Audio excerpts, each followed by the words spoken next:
some of the fundamental of ecology that I've enjoyed a lot, their life history, looking at plants, but also aspects of applied ecology that working with plants to help wetlands or work in wetlands. And so fairly recent, I've been a professor here at the university since 1996 and at University of Maryland, and I've taught and done research. But this year I started a position, a partial split in extension. So University of Maryland Extension talking about wetlands and wetland restoration.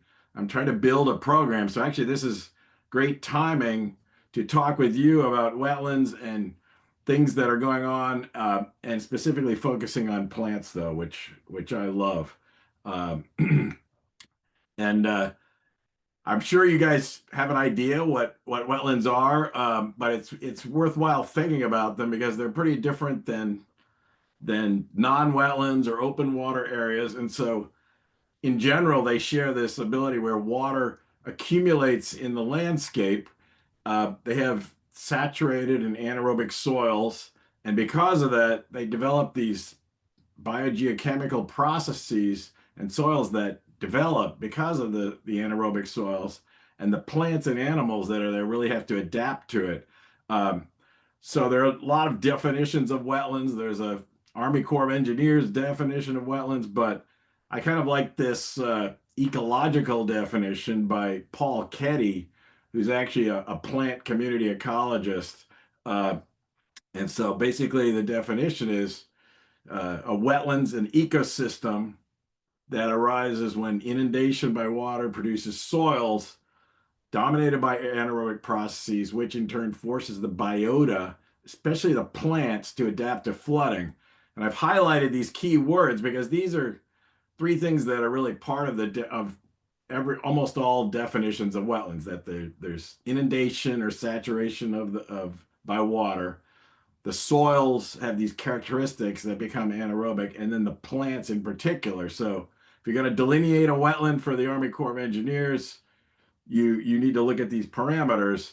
And animals are not there, although animals are very important to the wetland, but they're not usually used for identifying if it is a wetland. Let's see. How do I? It says this meeting. Oh, there we go. What did I do? Did I miss something? No. Um, oh, shoot. I jumped ahead a little bit here. So one thing about wetlands is they're intermediate to non-wetlands and upland areas and open water often, or else they're at least at the base of where the non-wetlands are, such that they tend to accumulate water or surface runoff. Sometimes water goes through them. Sometimes the only water they get is precipitation, but this really affects their functioning a lot and the plants that live there. So if you see wetlands in the middle here in this transition zone or ecotone, we see that wetlands are intermittently flooded. Um, they tend to not just be a source or a sink or a transform source or sink, but also they can be a sink of materials running off the landscape, including biological materials like seeds and trash and microbes. But they also can export materials to the adjacent waters. And partly because of this, often their productivity here is really high. And here we mean product. People say, well, that's a productive wetland, but they don't normally maybe think about what that means. Can mean a lot of things, but here specifically for plants, we're talking about primary productivity. The way that I define that is the rate of plant biomass formation per square meter per year, per unit area per time. So basically, how much biomass is there in a certain area over time of plant material? And it can often be high because of when water's running off of the uplands, it tends to pick up dissolved nutrients, nitrogen, phosphorus, and this tends to just continuously fertilize the plants. So often a wetland will have more plant productivity than either the upland on one side or the open water on the other side, because they're continuously fertilized. Now, that's not always true because some wetlands don't get much surface runoff. Um, um, let's see. I just hit. I'm doing something wrong here. How do I move this ahead? There it goes. And as that definition mentioned, these plants are have to be uniquely adapted to this environment, and which is why the plants are sometimes called unique wetland plants. It's not that they're not particularly abundant; some of them are really abundant, but they really have to be able to tolerate these anaerobic soils. And this comes up not so much because the water itself, uh, although the water slows the movement of oxygen down into the soil. So if you've got standing water or saturated water, saturated soil, the oxygen dissolves in the water and it can move pretty freely as long as the water is mixed or through its bulk water. But when it gets into the soil, there's microbes there, aerobic microorganisms that will use up and breathe the oxygen. And because the pore water has this tortuous flow path, it can take a long time for the oxygen to replenish down there. And basically, the microbes use up the oxygen that's in there in the pore water. So it becomes anaerobic. There might be a little oxidized surface layer, maybe only a millimeter or two, but then it gets really anaerobic down below. I'm going to turn on a fan here. And interestingly, the hydrology is there and the soil has to be there for the plants, but the plants also influence the soil. And so we have two kinds of main types of wetland soil here. And this is a mineral soil on the left. That means it has fairly low organic matter content. It has a lot of silts and clays, maybe even sand. But one thing you can see here is that there's these orange channels in the soil, and these are oxidized rhizospheres where oxygen is actually leaked out of the plant roots and created rusty iron there. Also, there the plants have put out organic matter, exudates, and that facilitates microbial processes that will then reduce the iron. So the mineral soils tend to be gray like this. They're not rusty red because there's no oxygen in the bulk soil. The plants really are introducing some oxygen. And then on the right, we have this organic soil, which almost all of that is plant material that has built up there. And so we can see this organic, you can look at this and it's not 100, it looks all like peat moss, but it's probably about 50%. This is in a brackish marsh, but about half of the mass of the organic matter is carbon. So we see that wetlands are really important. The plants are a contributor of carbon that because the anaerobic conditions of the soil, decomposition is very slow. And so the plant material builds up. And that's why wetlands are such an important place for carbon sequestration and storing carbon. And there's buried carbon in the soil. It can be meters deep in places. So plants are related to the soils closely and depend on the soils. I'm going to push this button. So I could go, I thought about going broader, but I'm going to try to just kind of keep it to Maryland, these examples. If you want to ask about other wetlands, I can try to help you there, but I thought it would be helpful just to look at like where the wetlands are in Maryland. And this is the different counties in Maryland and how much of the county land surface, the percentage of that's occupied by wetlands.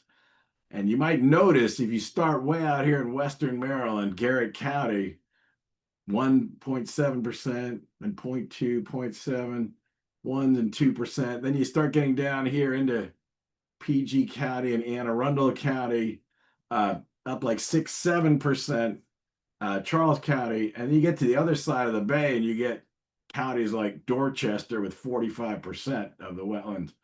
So this comes from basically these not being on the western part, not being a good place for water to accumulate in the landscape. It's hilly, it's high elevation, so the water tends to run off, not accumulate. There's small streams, But as you get down, especially into the coastal plain, you start having more accumulation, and then there's tidal influence. It's flatter, and so you wind up having a lot more brackish and fresh marsh wetlands.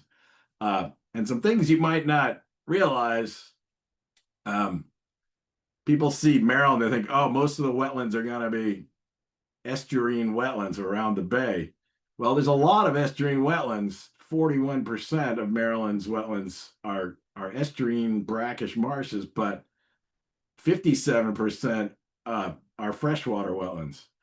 And so this is really true of all continents, really. I mean, even though there's a lot of coastal wetlands, there's a lot more area in the inland away from the coast. And so the whole United States has a lot more non-tidal wetlands than coastal wetlands. But Maryland has quite a few coastal wetlands, but still more freshwater. And interesting, most of those are forested. And a lot of people, might drive by this.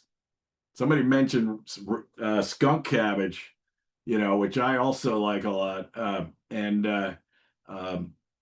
they might think, well, that's a forest. That's not a wetland. But this is a wetland. These are wetland plants that live there.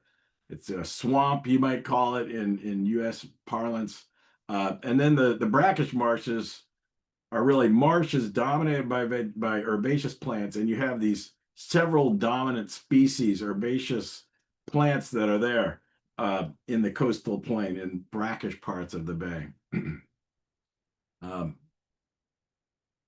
This is one over in PG County here. I live in Bowie. I don't know if PG County.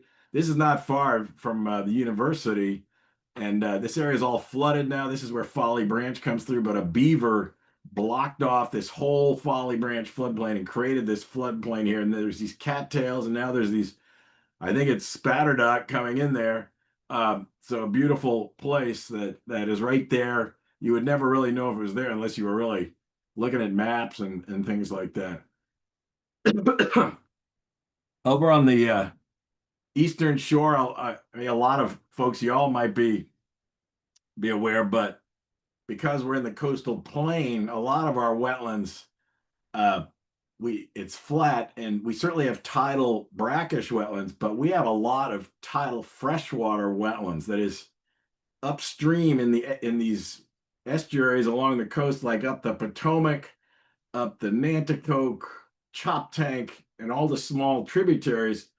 There are large areas of tidal freshwater wetlands where rarely, if ever, the salinity gets above half a parts per thousand. So I've sent papers into people and said, well, what do you mean tidal freshwater? That doesn't make any sense.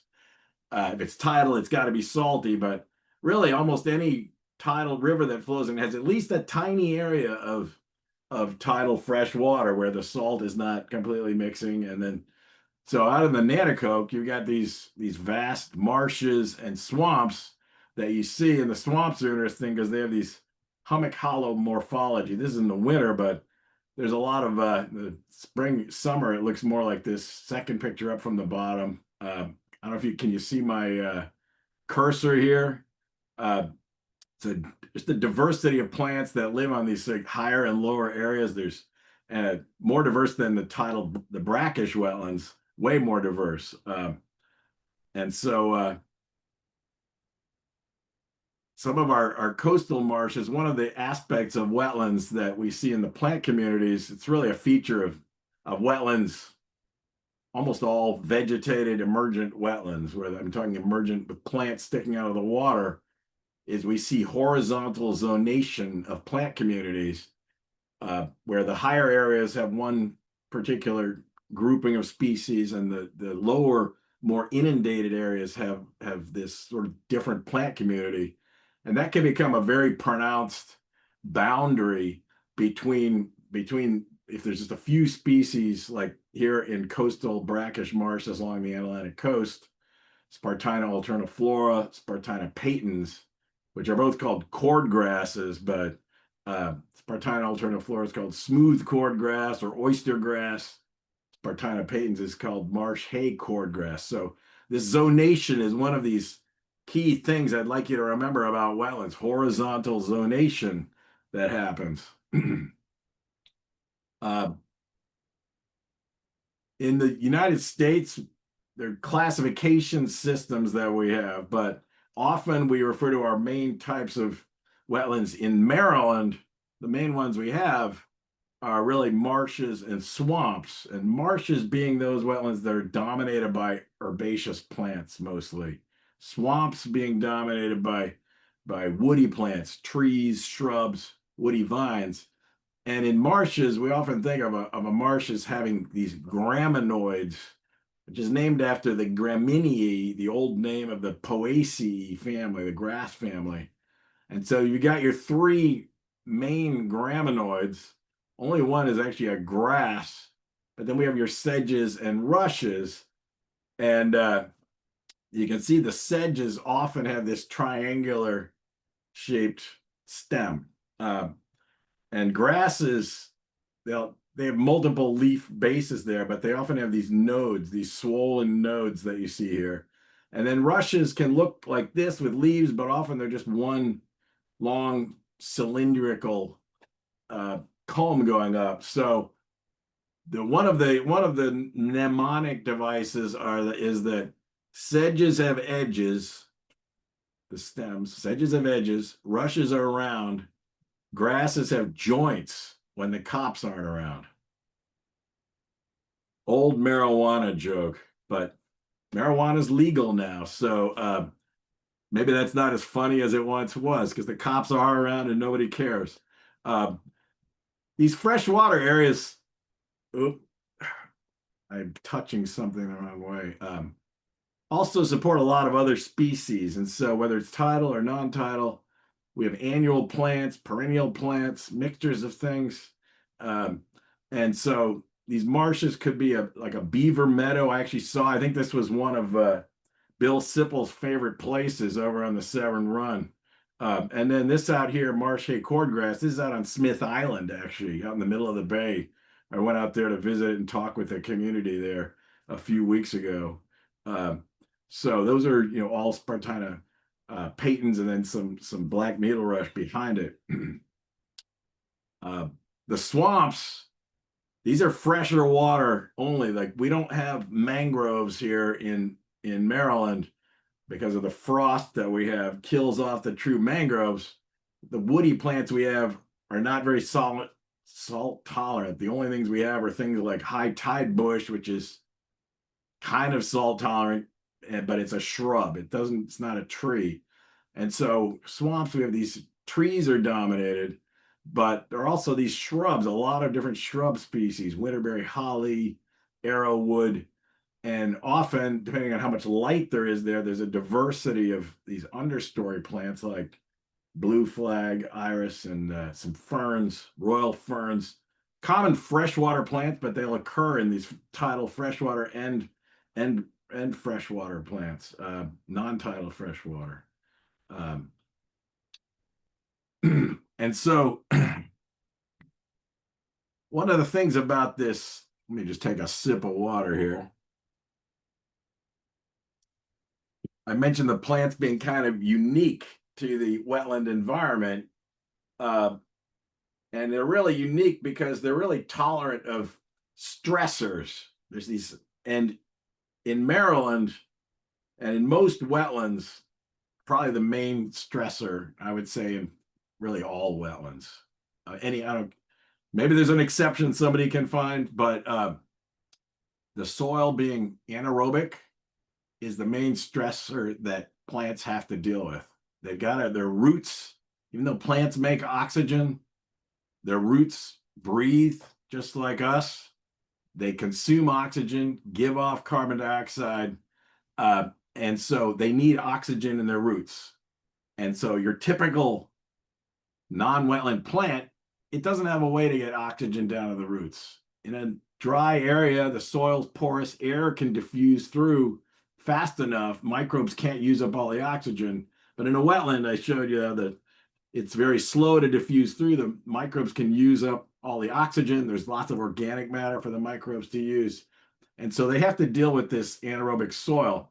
Now, in our coastal wetlands and in inland saline wetlands like playas and salt ponds and things like that, where we have salinity is also an important stressor. And so plants that live in salt marshes and mangroves, they got to deal with both anaerobic soils and salinity. They're extremely stress tolerant, but that's why you only see three main species of mangroves in the neotropics. You've got these marshes around here that are mostly Spartina and black needle rush and a couple other things, not particularly diverse. And we can see this adaptation if we look at a profile. On the left, we've got a freshwater wetland. And so often we have different species growing along this horizontal zonation where plants differ in how tolerant they are of these anaerobic soil flooded conditions. I am hitting something. So there's also competitive interactions that go there, that the plants that tend to be more that live in the higher areas, they also tend to be better competitors. So these ones that are stuck down here in the lower flooded areas, they're not very strong competitors. They can't compete in the higher areas because they have to adapt to these conditions. They use a lot of energy to do that. But we also see zonation, horizontal zonation across whole estuaries where we go from the freshwater plants, tidal forest down into brackish marsh, salt marsh. So the salinity, we see a decrease in the plants to the ones that can really tolerate this environment, the salty environment. Bronwyn had mentioned when she asked me, or we were talking about the talk, these classifications. So I thought I'd mention it. These differences in the tolerance of flooding of wetland plants are sort of codified in these lists developed by the U.S. Fish and Wildlife Service and used in wetland delineation to see if a wetland plant community is present. And so we have some plants that are obligate, that are almost always found in wetlands. You got your facultative wet plants, wetland plants, usually found in wetlands. Facultative could occur in wetlands or non-wetlands. Your facultative upland, which usually not in wetlands, and then upland plants are really hardly ever in a wetland. So they really differ in how flood tolerant they are. And I've just put in a couple of examples here. The white pine is really an upland species. American beech. Usually when you see those plants, you're not in a wetland. Occasionally you might see one up on a hummock, but it's usually isolated. Then you get into your facultative, red maple is a very successful plant, in part because it can deal with some degree of flooding in anaerobic soils, but it can also grow very well in non-wetland soils. Then we go here, river birch is a little bit wetter, facultative wet. And then there are a number of these obligate plants like pickerel weed, which really grow in anaerobic soils. Skunk cabbage is another one. Cattail, those really herbaceous plants like that with squishy tissues really can deal with and are adapted to these conditions. And one of the main ways they adapt is through this tissue called parenchyma. It's a plant tissue where the stems and the leaves and the roots have air spaces in them, and that allows for the flow of oxygen, diffusion of oxygen down through the leaves into the roots. And some of the early work on this was actually done in spatterdock. Somebody mentioned this, the yellow water lily or spatterdock. This is a cross section of the leaf, of the stem of the leaf, the petiole of the leaf here, I should say. And through measuring gas flux, this study found that oxygen would diffuse in, and actually the leaves would heat up differentially, the old leaves and the new leaves. And so the new leaves, air would enter through the newer leaves, go down the stems into these rhizomes, and then be basically diffused back out and actively ventilated. It's active ventilation because of this differential heating of the old and new leaves. And so you have this circulation, oxygen coming down, respiration happening, and then carbon dioxide coming out. And so people have measured the concentrations it's circulating through. And since then, a lot of other plants have been found to do this. They have at least passive mechanisms, but some of them have this accurate, this pressurized ventilation where basically the young leaves become pressurized and this forces the gas through it. Other adaptations are things like swollen trunks, which is the trunk, the same number of cells, but expanding so that it's less dense. And so there's more gas movement, not a lot, but some. And then things like adventitious roots, where if it's flooded for a while, the roots come out and the plant can still get oxygen to its roots. These are just some examples of this. Salinity has different adaptations, but our Spartina alterniflora, which it lives in the lowest areas of the salt marshes, and so it can tolerate anaerobic conditions and salinity. It actually has active glands and uses energy to excrete salt on the leaves. So if you're out in a salt marsh, if you lick the leaves, you'll taste salt on it if it hasn't rained a lot. You can see sometimes the salt crystals on it. And some of these salt marsh plants, they really have sort of xeric adaptations. They look like cacti. So they don't have big, flat, flimsy leaves. They've got cylindrical, they're more like cacti. So they're trying to conserve water. Even though there's water there, it's hard for the plant to take up water because it's so salty outside.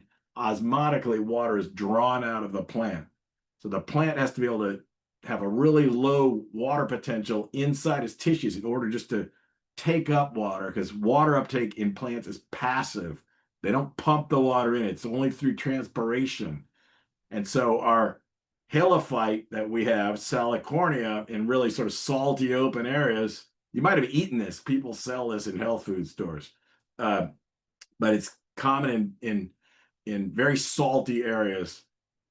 Some of the California salt marshes, this is like the dominant plant. They're very hot and dry, salty areas. And so it's a very salt tolerant plant. All right, so I thought I'd talk a little bit about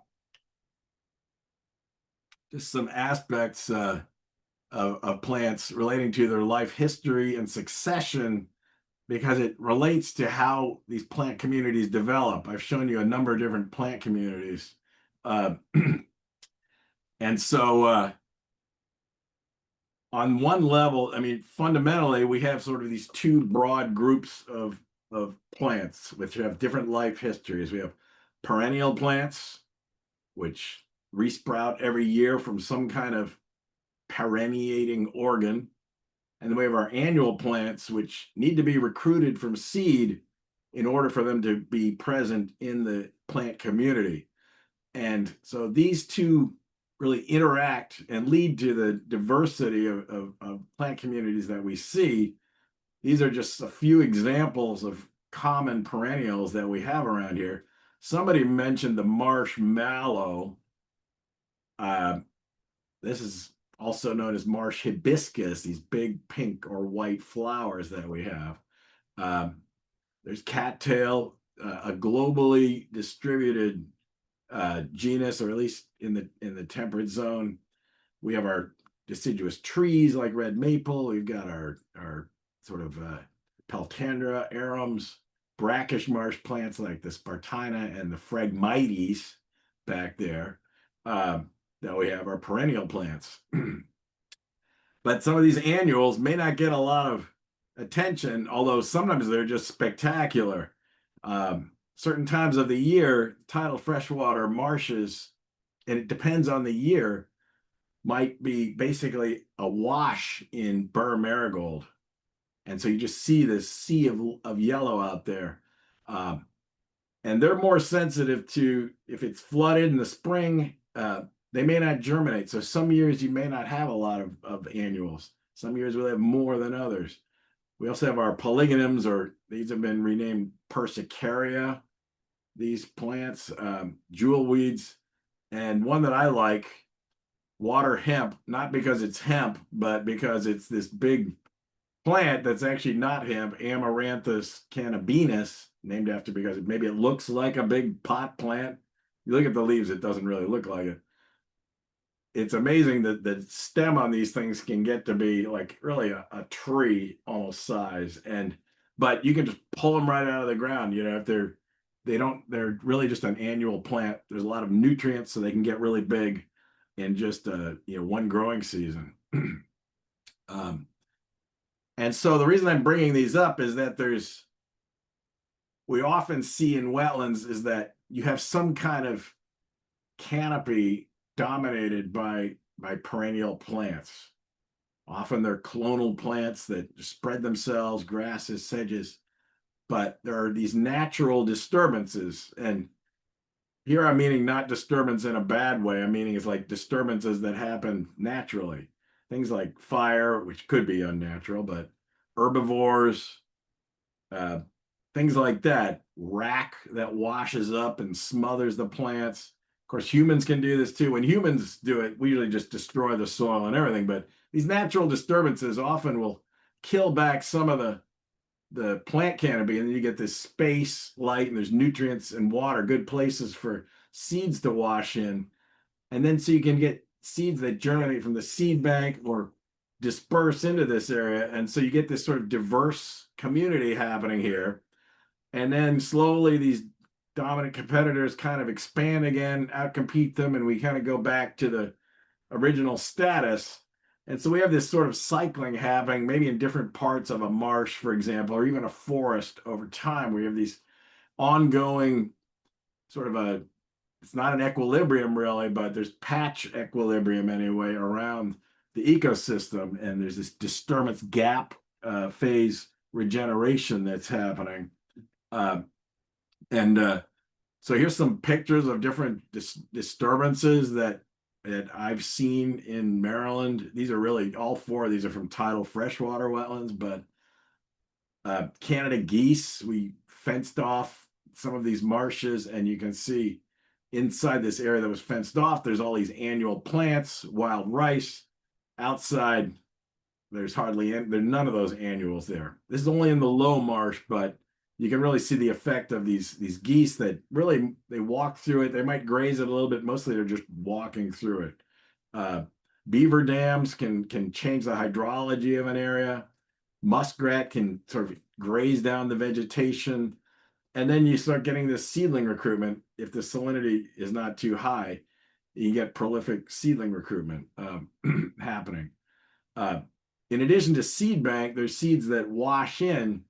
And wetland plants, unlike other groups, a majority of wetland plants have the capacity to have their seeds float via water more than up from other habitats. And so often if there's a wetland connected to a stream or a river, those wetlands are putting out seeds and the seeds are floating around. The Anacostia, we did some studies. I was amazed how many seeds were floating around in the Anacostia River, because there's not many wetlands up there, but there's enough that there are a lot of seeds floating around. And so when these Kenilworth and Kingman Marsh were restored, a lot of plants just came in from seeds. You can also have pieces of rhizomes floating around too, but sometimes in the fall, you'll look down and if you see the water moving, you'll see all these little seeds floating around. It's pretty amazing. Of course, there's wind dispersed seeds, animal dispersed seeds, and some of the seeds even sink along the bottom. But often right at this area where the water line is, there's a lot of seeds right along that drift line there. And so these seeds can go into the soil, and also seeds that are produced by plants, maybe primarily, well, not even going to say primarily, as well as that, will deposit their seeds there. And so we can look and see what seeds are there by taking shallow surface samples, spreading these seeds out in a greenhouse. You could try this yourself at home. It's very easy. You could put a little vermiculite or something in a pan, not, let it drain, keep it wet, but not flooded, because they won't germinate well if they're flooded. But if you mist it frequently and keep it wet, you'll get a lot of seeds in some cases coming out, different species, different places. And a lot of these are sort of these weedy plants that might live in the seed bank a lot of the time and then be recruited. And there are a lot of theories about plant community ecology that have come out over the years.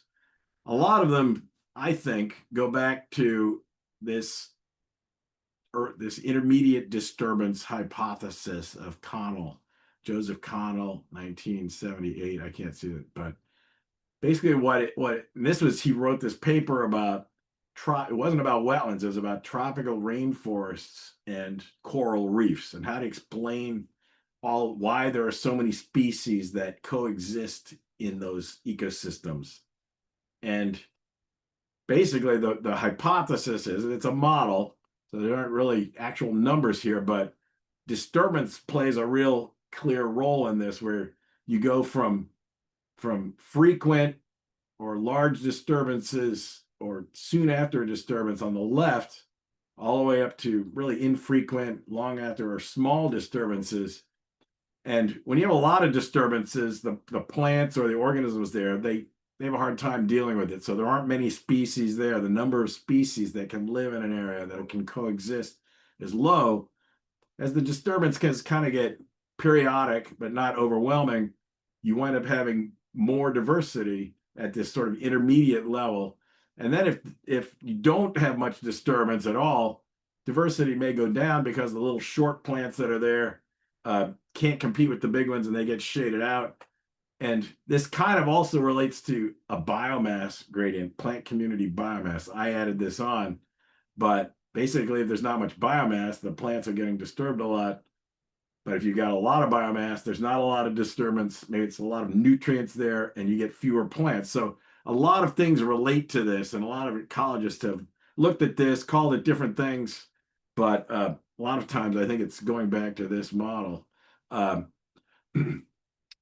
Another thing we see in wetlands is this concept of fundamental niche and realized niche, where I mentioned the plants along the zonation gradient around a wetland or in the salt marsh, and you see those clear boundaries between the plants. It's not so much that the one that's down in the flooded water can only grow in that more flooded area. In fact, the ones that live in the most flooded area often can grow just fine, not always, but often in the higher and drier area.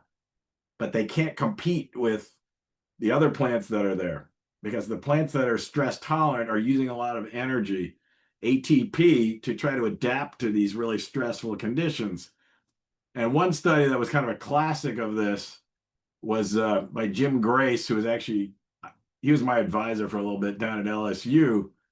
But when he was in grad school, he looked at these experimental ponds at University of Michigan, and they had already developed this zonation of two species of cattail, the broadleaf cattail and the narrowleaf cattail, which we have around here.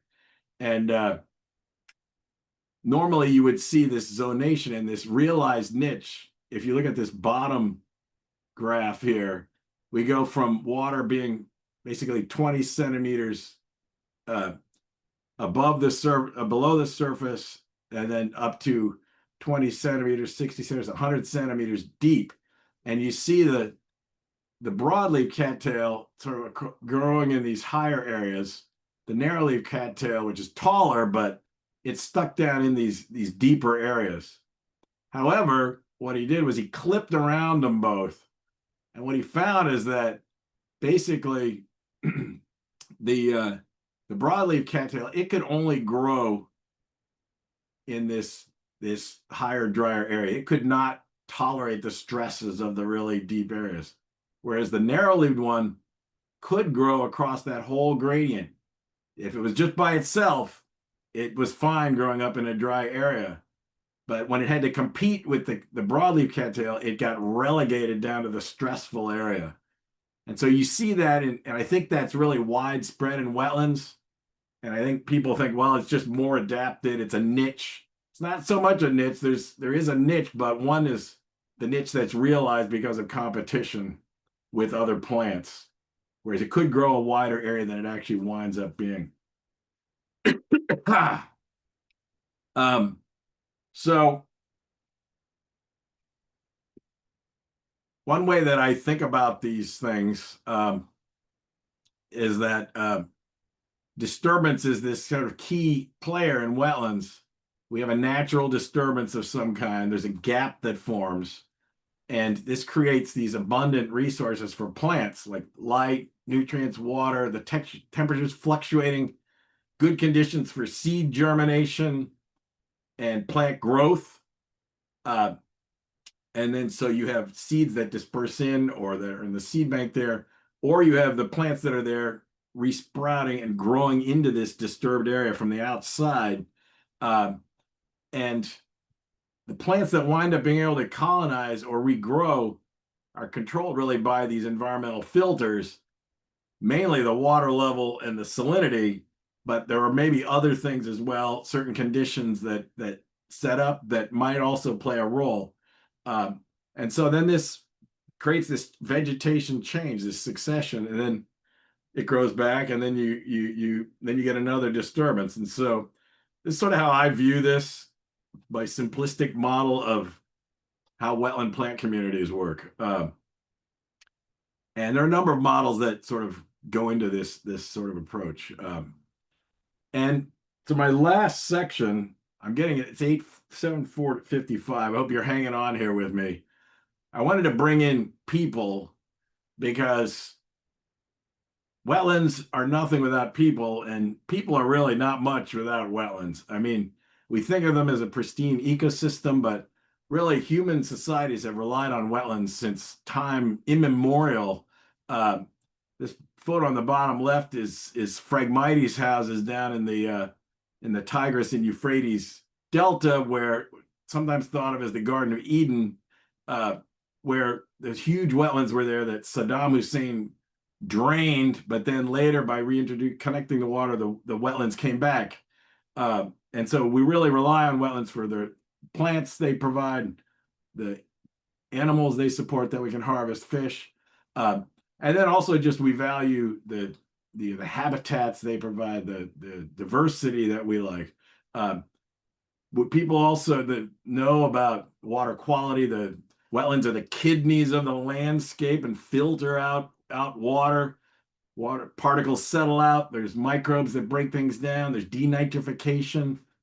And they also tend to store water. And so runoff, if there's runoff, it'll store water for a while and release it. And if you develop it and you pave over everything to fill up the wetlands, there's a lot more rapid flooding, which you may have noticed there's more flooding almost as it seems like. And studies have shown, even in Maryland, before there were wetlands, here was the flood peak. Now the wetlands are gone. There's more flood peak. And you've got your flood storm protection. And those three reasons are really the main reason why wetlands were protected under the Clean Water Act, or at least considered, because of their role in these three main things. Over time, we've realized there are a lot of other things that wetlands do, including carbon sequestration, which when I started out, nobody was really talking about that, but now that's a big thing. Unfortunately, we've lost a lot of wetlands, although the rate of wetland loss has slowed. We were losing a lot of wetlands in the 50s up through like the 80s, primarily because of agriculture. Sorry. And over that slowed a little bit, but we're doing better there. But one thing we still see is that there's a lot of creation of non-vegetated wetlands. And there's really there's a fascinating, this report, if you can look at it on your computer, there's a story map for the current status and trends wetlands of the conterminous in the United States. If you look at, wetland status and trends 2019 through 2019, it just came out a little while ago, though. These beautiful maps and showing this, and there's a lot of information, but long-term trend, we're doing a lot of things to wetlands. We may not be losing that many, but we're changing a lot of them. And in general, there's a trend of losing vegetated freshwater wetlands and changing them into ponds. So we're really changing the ecosystem function of the wetlands, which is the vegetation, of course. We're getting rid of the vegetation. And we have federal policy that affects wetlands. Section 404 of the Clean Water Act. And so if you're going to develop in a water of the United States or do something in a water of the United States, you need a permit from the Army Corps of Engineers that the EPA then has to approve or not veto.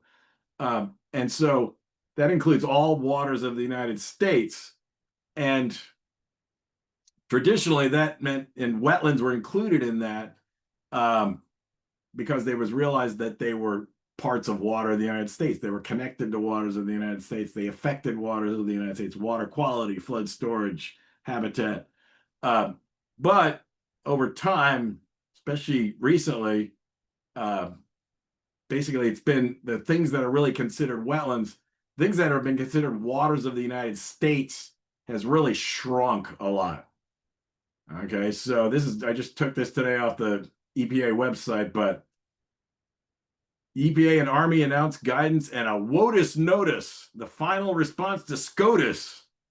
Okay, Supreme Court. So the Supreme Court has weighed in a lot over the years about what is a water of the United States.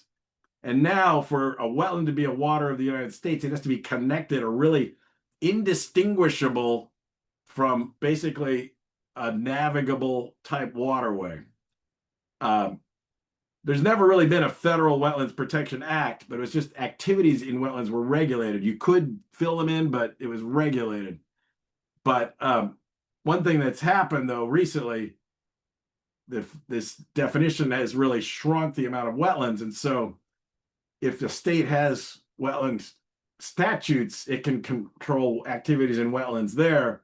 But a lot of wetlands are, if a state doesn't have that or they're tied to the federal one, there's going to be a lot less wetlands, way, way less wetland areas considered waters of the United States in the U.S.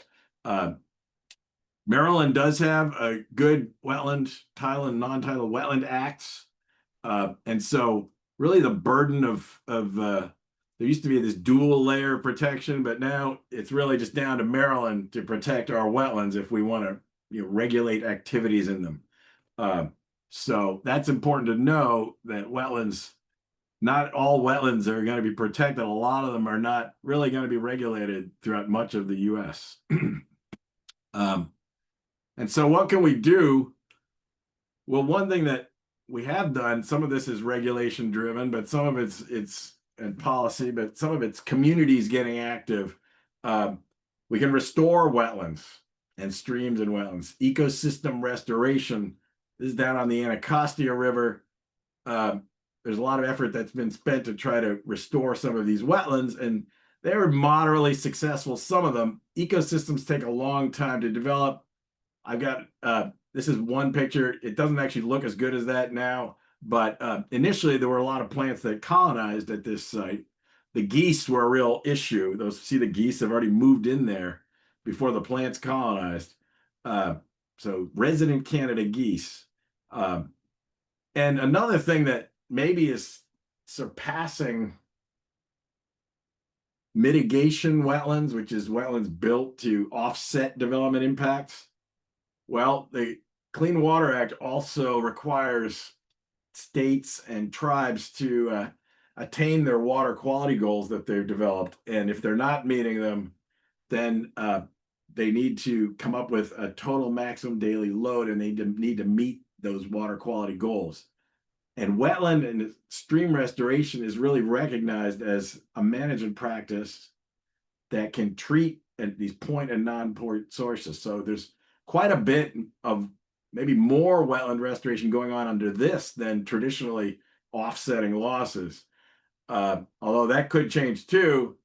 A lot of these things have been stream restorations, but there's more effort. And this is a stream floodplain restoration I visited with my class a couple of years ago over in Annapolis. So there can be some nice wetlands that are restored because of this.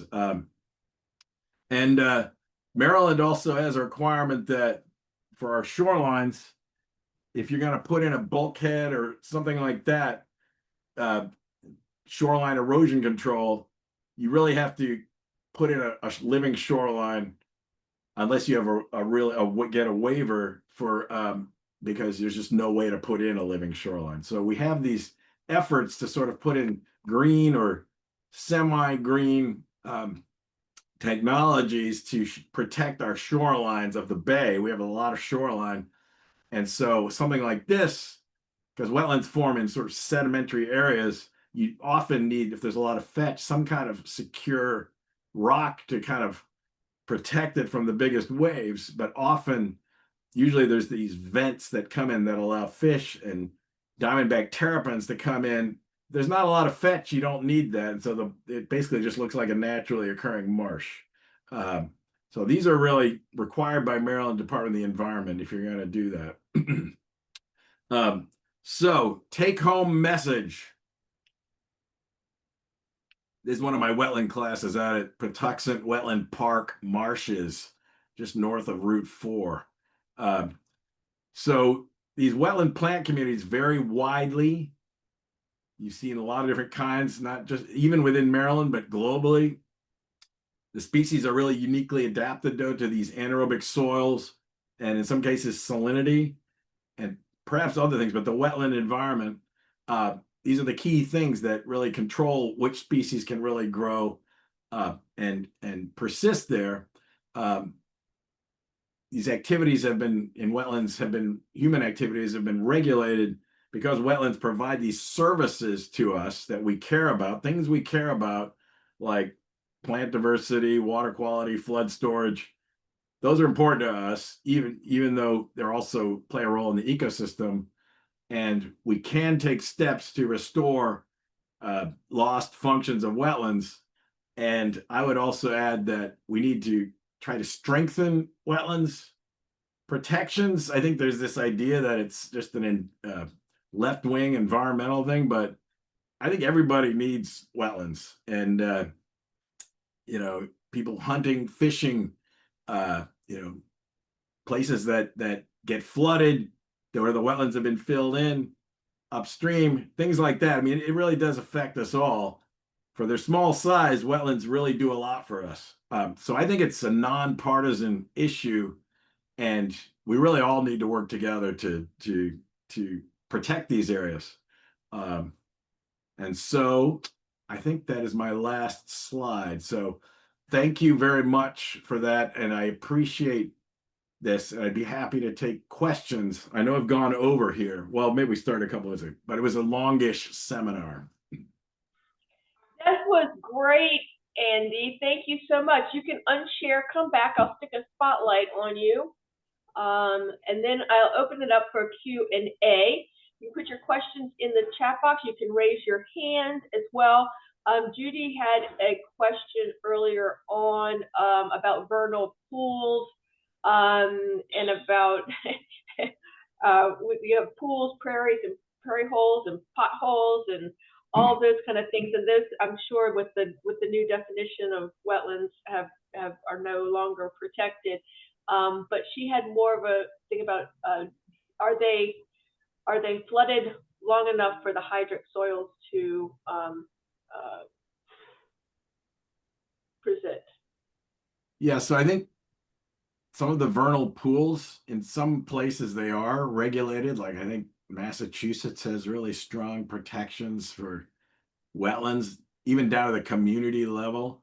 Maryland does not have that, but I don't believe there's a vernal pool regulation in Maryland.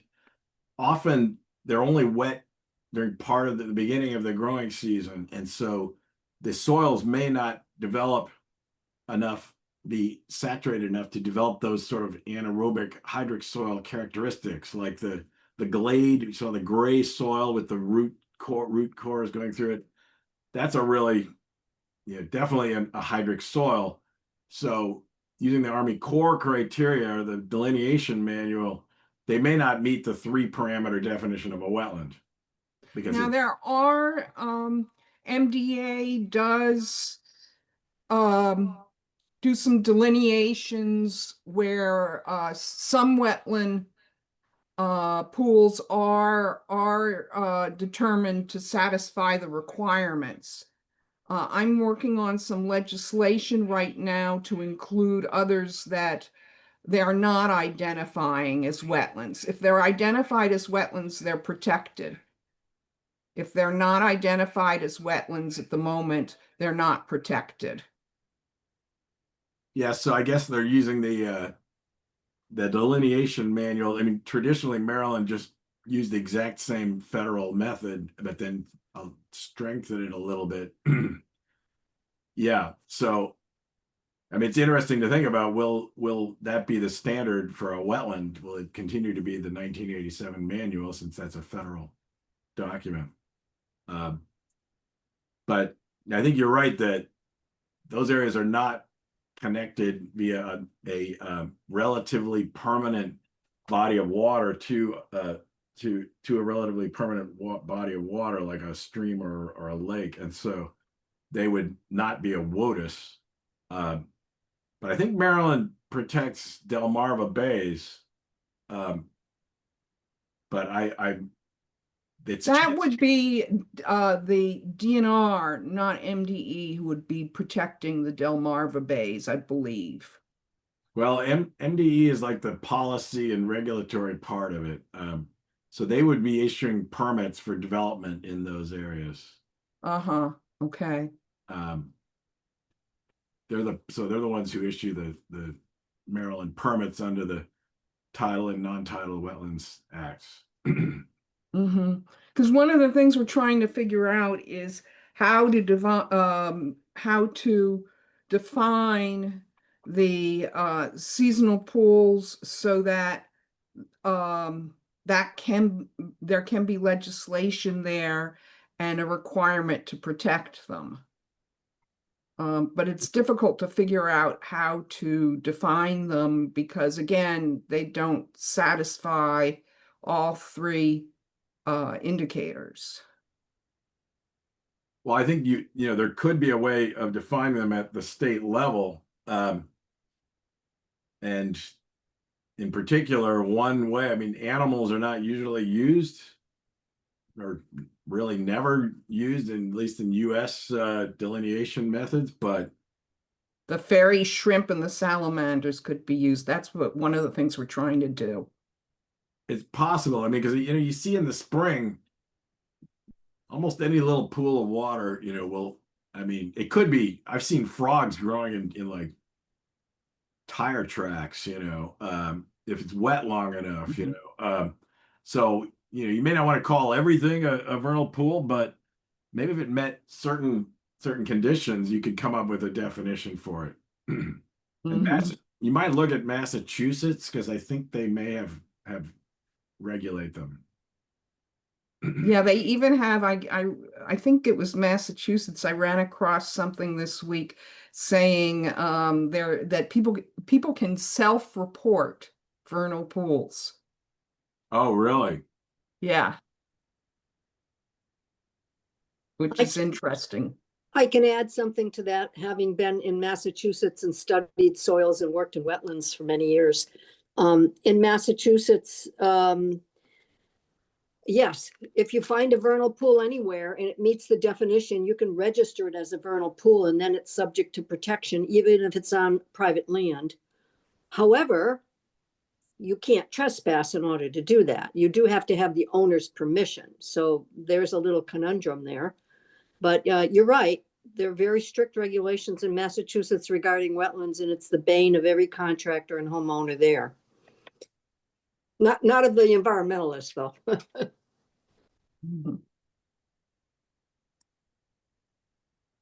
Whoa, that scared me. You can go into report somebody you have a vernal pool. Anyway, that's amazing. And for those of you who don't know, like a vernal pool or the Delmarva Bay or a prairie pothole, depending on where you are depressions that fill with water on a seasonal basis that provide a lot of valuable habitat and ecosystem services. So they were also played a role in the migratory birds, especially in the flyways in the mid-Atlantic, the middle part of the United States.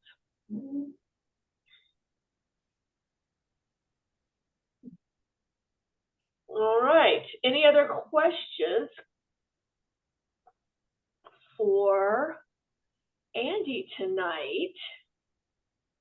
I think I saturated you, so to speak.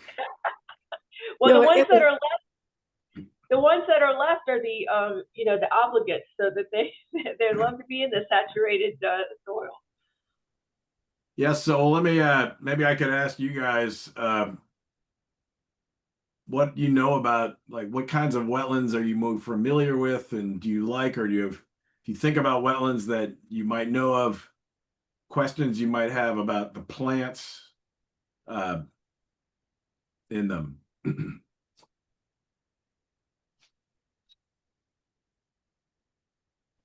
So I think until you Alan get did- questions about that, I'm going to ask you my standard question. Thanks so much. Very Oh. interesting tonight. But I always like to know the speakers every week. How did you get interested in this? When did you get interested in this? As a youth, other, what's your passion here? Where did it come from? Well, I was interested in the environment at a really early age. I mean, I think it was kind of my mom who, she had these field guides, and she was kind of a naturalist. She'd look at all the wildflowers, primarily Peterson guide, and I saw that, and I kind of got into it from that, and I started looking at tree books, and I went to college, and I started in engineering, environmental engineering, but I took some biology courses too, and some of the biology professors, especially the botanists, were kind of crazy, in a good way, offbeat. And so I really, it resonated with me. And we went out and, we went down to the Bahamas, we went to various places and looked at wetlands, and I really kind of got into it. And that's sort of how I got into it. And then I worked in environmental consulting for about 8 years doing wetland work, actually up in Massachusetts and the Northeast primarily.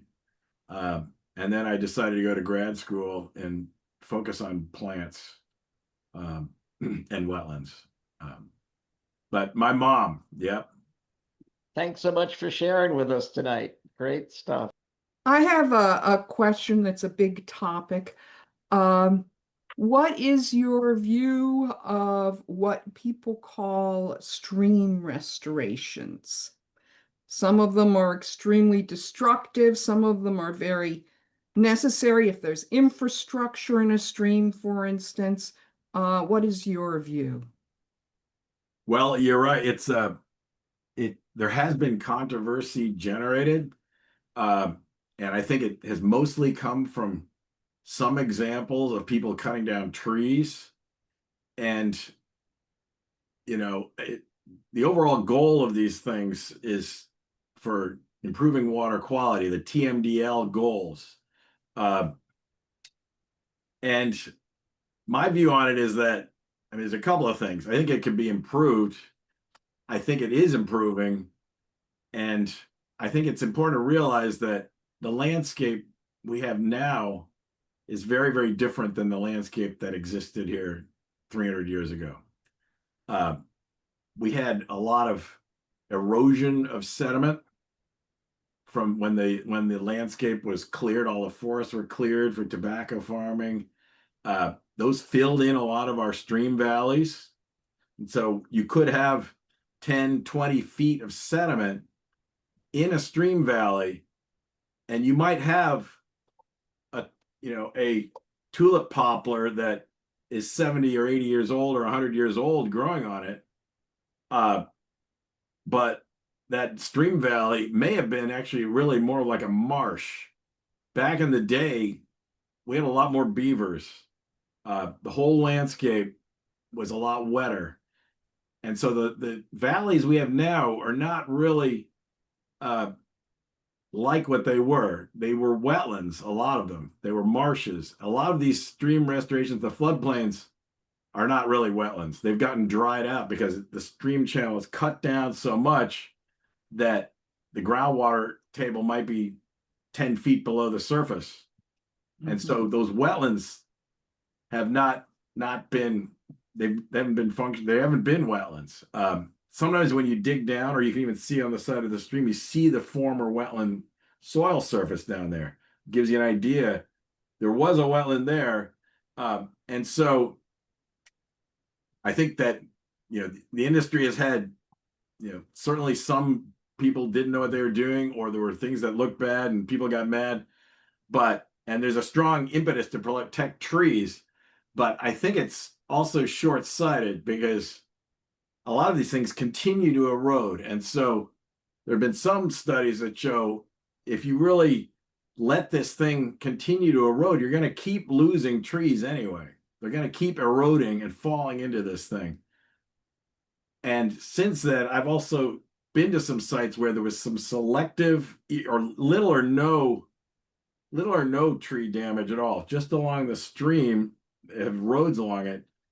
If you can raise the water level in the stream channel using, for example, beaver dam analogs or even stone structures that you might need in some places, or wood structures, which are more like natural dams, that can raise the water level. That one picture I showed you with the students walking through the floodplain, the water level in that floodplain came up about 8 feet in 2 weeks after they put in these wooden dam structures. And they built the wooden dam structures out of smaller non-wetland trees that were there. And so they didn't have to put in any rock. They didn't have to haul rock. They used the materials on site, lot lower carbon footprint. You go out there, there's trees all over the place. And if it was a wetland, some of those trees would actually probably die. They're not wetland trees. They got here after, since it was a wetland. You might think it's this ancient primeval forest, but it really isn't. So personally, I think it's okay to take down some trees if you're going to restore the wetland. I think you should avoid them, but some of them are probably going to die if you do create a wetland. But a wetland is really going to improve the water quality more than a stream, just a stream by itself. A wetland, they've been used for wastewater treatment plants. They really good. Right. A stream. So, I mean, it's controversial because I think people see, oh, you say you're restoring it. And I know there's some people who are really vocal and activists. You're destroying the environment. Look at this horrible thing. I mean, I view it as like, I had this analogy. If you have like a digestive tract system and something goes wrong with your system and you have an ulcer or something damaged, you have to have an operation. And if you operate, it certainly looks horrible when you're being operated on. But later on, you heal and the ecosystem recovers. And so 1 year, 2 year, 5 years down the road, it doesn't look like the moon landing anymore. There's plants all over the place. There's the soils depositing. So I think it helps to take the long view in terms of restoring it, give it time, but also looking back to the history of what the landscape used to be like. It's not possible everywhere because there's so much runoff. So you might need rock some places, but maybe you don't need as much rock as you used to. You might think you need. So if there's a lot of development, even if you use rocks, it can blow out again. You need to slow a lot of the water up further, but that is more expensive to do. There's some restoration outfits that do try and minimize unnecessary tree removal. There are others that just mow down all the trees, and I think that's an issue when they do that. Well, Judy, let's hold on to this. We have some other questions in the chat box that I want to get to as our time is going. But let me just say, Kay wanted to know the different types of wetlands. I think she might have missed that one, and says that there are a lot of sycamores around water. So are those a wetland plant? Sycamores, I'm not 100% sure their status. I think they might be facultative. They certainly grow along riparian areas, but they tend to grow along the natural levee of streams, which is a little higher and drier. They're not really a deep water wetland plant. And then the types of wetlands. I mean, you went over a little bit of the tidal and non-tidal. Yeah. So the way I view it is, there's a classification system for all the wetlands in the U.S., but So tidal hydrology tells you one thing. And so within that, you can then talk about the different plant communities and being like either a marsh-like herbaceous plant community or a forested wetland, or sometimes a scrub shrub wetland where you've got small trees and shrubs and marsh plants. Sort of the main kinds. Of course, there's even submersed plants, which is another type of wetland, which I didn't talk about at all. Sometimes people think it really is a very different ecosystem, but the Bay, of course, there's a lot of emphasis on that. And so there are a lot of different kinds of wetlands, and they're affected by climate and by the hydrology. One thing that we don't have as much of here, but we do have some, are fens and bogs. And we really don't have true bogs here, except out in Western Maryland. They're more of a northern feature where you have bogs that really only get precipitation, and they have sphagnum moss, although we do have bog-like things right in Maryland that have sphagnum moss growing in them. They get groundwater seepage, like seepage type bogs. They're really probably more like fens, which are groundwater fed wetlands. So you could basically picture a wetland as having different types of vegetation, different types of hydrology, different types of soil. And those three things really help define what kind of a wetland it is. I guess we're going to have you back to just do a wetlands 101, and we go through the different types of wetlands. That would be fun. I see. I'm looking at the things here. Yeah, Sal's question.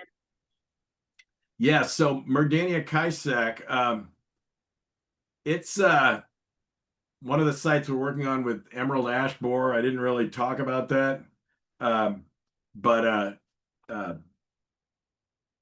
it has really invaded some of those tidal freshwater areas, and it's not super tall, but it forms a dense mat, and so it's definitely one of the main invasives in certain tidal freshwater marshes, and maybe in non-tidal marshes too. But you said you saw it in your wetlands, Sal. Are those non-tidal? What are they? Marshes, forested, tidal?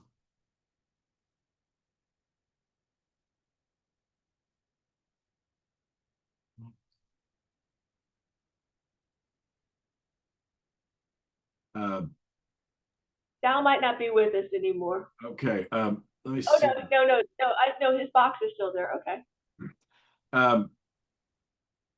Surprised no one mentioned how wetlands help remediate flooding. Yeah, I touched on it a little bit about, one of the ecosystem services, but wetlands are really, they're like bladders in the landscape when, the floodplains will tend to store water, headwater wetlands. A lot of smaller headwater wetlands, which are easy to fill in, were really collectively playing a huge role in reducing flooding downstream because they store the runoff and slowly release it. We've tried to replicate that by building stormwater ponds to do that function, but I think they're probably inadequate. Sal says it was fresh upland non-tidal. Okay. Yeah, I didn't know its distribution. I think you're right. Nobody's really paying that much attention, but I've seen it around for probably 20 years, maybe more than that. All right, we have a question about the military bases have a lot of wetlands. APG, Patuxent, Naval Station, how are they caring for their wetlands? I'm not that familiar with the wetlands on those particular areas, but when I was in consulting, we had a lot of jobs at military bases, Air Force, Army, Navy, and some of those had the most intact ecosystems that were around because nobody went in there and built things and trashed them. So some beautiful wetlands. In general, I think they're good at it. They've not disturbed a lot of them. I'm sure there's some where they have filled it in, but basically, but a lot of them have intact vegetation, intact ecosystems, and they're not densely developed, so the hydrology is not offered that much, affected that much. There is one at Aberdeen that has been studied, I think, a lot by the scientists there because it gets a big plume of halogenated solvents soaking into it from groundwater. And I haven't talked with the folks there in probably 10, 15 years, but they were studying that wetland to see, what was happening with the chemicals going into it that were pollutants from groundwater. It was a brackish marsh, I think.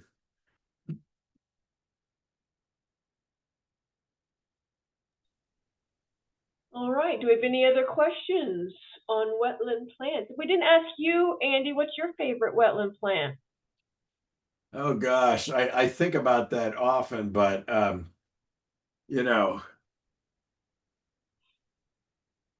more of a community person, but I really like mangroves a lot. I like tropical plants. But I love, the marshes around here too, the Sagittaria, even the tear thumb. I really love tear thumb. I even love Phragmites, native Phragmites. There's native Phragmites too, so very important plant. Well, thank you. And hopefully maybe we can get you to lead a field trip out into the wetland area for a group, and that would be fun. Well, yeah, I think I tried to bite off too much here, but if there's specific things you'd like me to focus on, I could do another thing. Or if you guys are having a field trip and you'd like to look at plants sometime, I could go out with you and talk with you about the wetlands. That would be awesome. So, well, everybody, thanks for being here tonight. And thank you to Andy, Dr. Baldwin, for sharing your knowledge and expertise with us. And stay well, stay curious, stay outside, go visit a wetland. go And visit a we'll see you wetland. Thank you, Yeah. everybody. Thank you. Bye-bye. Great talk. Thank you very much. Thank you. Thanks for sticking around. Oh, you bet. It was enjoyable. Learned a lot. Good night. Good night. Good night. Good night. Okay, I'm going to sign off too here.